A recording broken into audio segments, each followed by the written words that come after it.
Assalamu alaikum viewers, welcome to Inaaya's kitchen recipe. நம்ம சேனலை subscribe பண்ணல மறக்காம சப்ஸ்கிரைப் பண்ணிடுங்க. பக்கத்தில் இருக்கிற பெல் பட்டனை கிளிக் பண்ணுங்க. அப்பதான் நான் டெய்லி போடுற வீடியோஸ் உங்களுக்கு வந்து சேரும். லைக் பண்ணுங்க, கமெண்ட் பண்ணுங்க, மறக்காம ஷேர் பண்ணுங்க. Thank you viewers. இன்னைக்கு நம்ம ரெடிமேட் டோக்லா எப்படி செய்யறதுன்னு பார்க்கலாம். இது வந்து நார்த் சைடில் ரொம்ப ஃபேமஸ். இது வந்து ரொம்ப நல்லா இருக்கும். நீங்களும் இது ட்ரை பண்ணி பாருங்க. இதை நான் வந்து ரெடிமேட் பேக்கெட் ஒன்று வாங்கிட்டு வந்திருக்கேன். இதை நம்ம கட் பண்ணிவிட்டு ஒரு பவுலில் சேர்த்துக்கலாம். இதில் வந்து நம்ம வெறும் ஆயிலும் வாட்டர் மட்டும்தான் நம்ம சேர்த்துக்கணும். அதில் வந்து 2 டேபிள் ஸ்பூன் ஆயில் சேர்த்துக்க சொல்லியிருக்காங்க. அதுவும் ஒரு 230 அப்படின்னு சொல்லியிருக்காங்க. நான் வந்து 250 ml தண்ணீர் சேர்த்துருக்கேன். இதை வந்து தண்ணி வந்து கொஞ்சம் கொஞ்சமாக விட்டுட்டு கட்டி இல்லாமல் கலந்துக்கலாம். நம்ம ரொம்ப ஈஸியும் குயிக்காக இது வந்து நம்ம சமைச்சு எடுத்துடலாம்.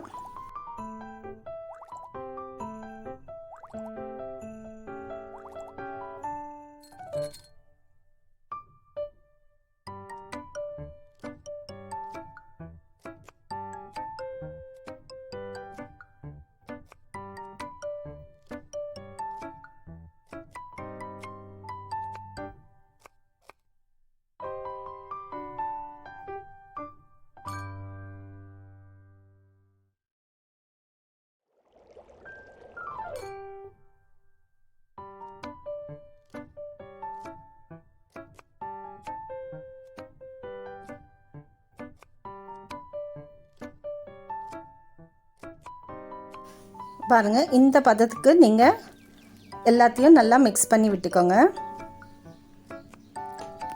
இப்போ நம்ம இதை ஸ்டீம் பண்ணுறதுக்கு தேவையான அளவு ஏதாவது ஒரு பாத்திரத்தை எடுத்துக்கோங்க.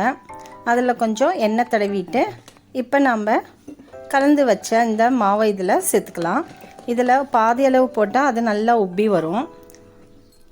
நான் வந்து கொஞ்சம் இட்லியில் செஞ்சு பார்க்கலாம் அப்படின்னு சொல்லிட்டு கொஞ்சம் எடுத்து வச்சுருக்கேன்.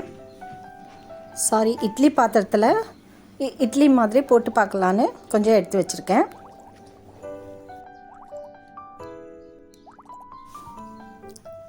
நீங்கள் இதை குக்கரில் கூட வச்சு செய்யலாம். இந்த மாதிரி ஏதாவது ஒரு பாத்திரம் எடுத்துகிட்டு அதுக்குள்ளே கொஞ்சம் தண்ணி ஊற்றிட்டு ஒரு ஸ்டாண்ட் வச்சுட்டு அது மேலே இப்போ நம்ம போட்டு வச்ச மாவை வச்சிடலாம். பாத்திரத்தை இறக்கிட்டு நம்ம மூடி வச்சிடலாம். ஒரு 15 மினிட்ஸ் ஹை ஃப்ளேமில் இருக்கட்டும். நான் வந்து இட்லி பாத்திரத்துலேயும் கொஞ்சம் போடலான்னு அதுலேயும் கொஞ்சம் ஊற்றிட்டுருக்கேன். ஒரு 3 மாதிரி மிச்சம் இருந்ததை இதில் 3 இட்லி மாதிரி போட்டுட்டேன்.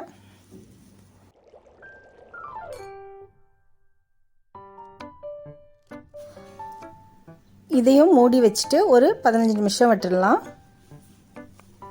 வேகிறதுக்குள்ளே நம்ம வந்து க்ரீன் சட்னி பண்ணிக்கலாம். ஒரு மிக்ஸி ஜார் எடுத்துக்கோங்க. ஒரு கைப்பிடி அளவு மல்லி இலை, அது நல்லா வாஷ் பண்ணிவிட்டு அதில் சேர்த்துக்கிறேன். நான் 2 பச்சை மிளகா போடுறேன். நீங்கள் 3 கூட போடலாம்.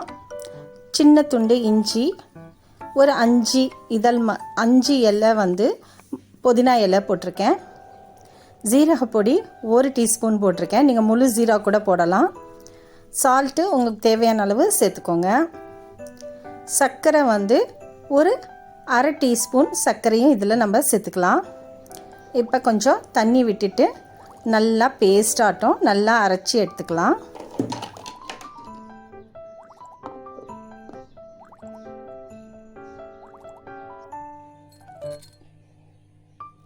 பாருங்கள், காரமாக ஸ்வீட்டாக நம்ம க்ரீன் சட்னி ரெடி ஆயிடுச்சு. இது அதில் தொட்டு சாப்பிட்டா ரொம்ப நல்லா இருக்கும், டேஸ்ட்டாக இருக்கும். லைட்டாக கத்தியில் இல்லைன்னா ஏதாவது ஒரு டூத் பிக்கில் நீங்கள் குத்தி பாருங்கள், இந்த மாதிரி ஒட்டாமல் வரும்.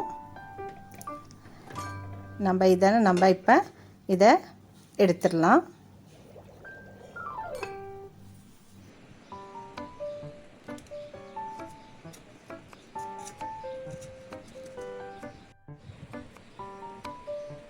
பாருங்கள், கேக் மாதிரி சாஃப்டாக நல்லா ஸ்மூத்தாக இருக்குது.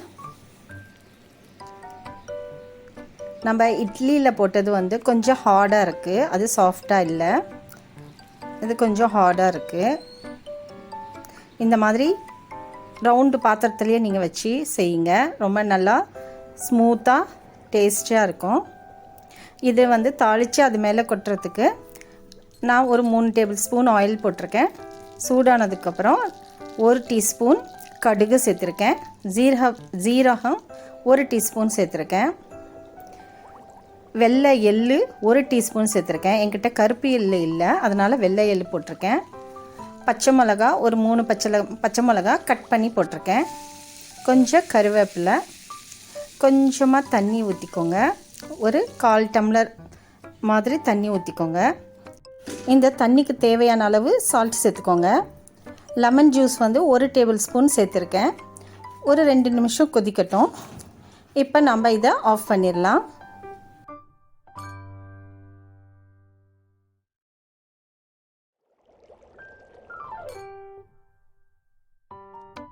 இப்போ நம்ம இதை சின்ன சின்ன பீசஸாக கட் பண்ணி எடுத்துக்கலாம். கட் பண்ணிவிட்டு நம்ம தாளித்து வச்ச அந்த தண்ணியை வந்து இது மேலே உங்களுக்கு தேவையான அளவு இது மேலே நீங்கள் சேர்த்துக்கோங்க. அது தண்ணி சேர்க்கும்போது இன்னும் கொஞ்சம் நல்லா ஸ்மூத்தாக டேஸ்ட்டாக இருக்கும்.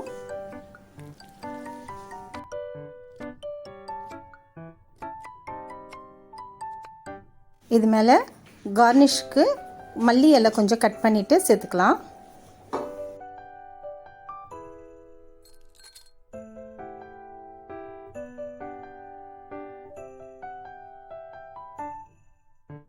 உங்களுக்கு ஸ்வீட்டும் காரமும் வேணும்னா நீங்கள் வந்து டொமேட்டோ கெச்சப்பும் கொஞ்சம் சில்லி கெச்சப்பும் சேர்த்துட்டு நீங்கள் இதை அதில் தொட்டு சாப்பிட்லாம். ரொம்ப நல்லாயிருக்கும்.